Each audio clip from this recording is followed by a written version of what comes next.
Bonsoir à toutes et à tous. Ça fait plaisir de voir autant de monde à Pantin au prêt pour se mobiliser contre cette réforme de la retraite.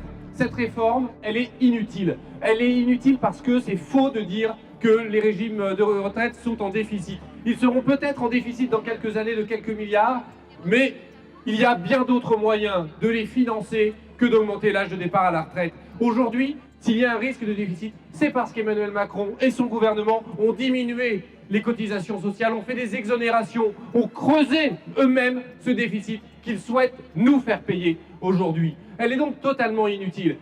Ensuite, elle est injuste. Elle est injuste parce qu'elle frappe les femmes, elle frappe les plus pauvres, ceux qui ont des carrières hachées, ceux qui sont frappés par la précarité.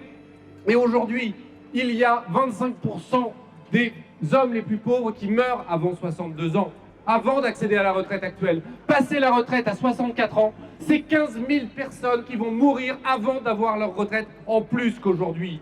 C'est réellement la retraite des morts, c'est revenir en 1915, c'est un retour d'un siècle sur les conquis sociaux. Et ensuite, elle est antidémocratique. Elle est antidémocratique parce que le gouvernement va utiliser le fameux article 47.1 à l'Assemblée nationale pour pouvoir passer cette retraite par ordonnance si jamais il n'obtient pas le vote à l'Assemblée nationale.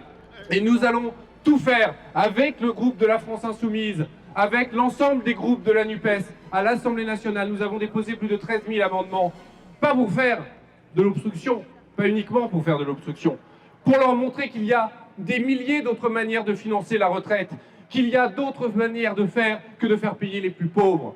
Nous allons démasquer leurs mensonges, nous allons faire ce que nous pouvons à l'Assemblée nationale pour empêcher le vote de cette réforme. Et nous allons être évidemment aux côtés des travailleuses et des travailleurs en grève, en mobilisation, dans les manifestations, parce qu'il faut cette mobilisation du peuple pour faire reculer Macron. Nous ne pourrons pas seulement le bloquer à l'Assemblée nationale, nous avons besoin à la fois de batailler dans l'hémicycle, et vous pouvez nous faire confiance, nous le ferons les 15 prochains jours, et également être massivement dans la rue, en grève.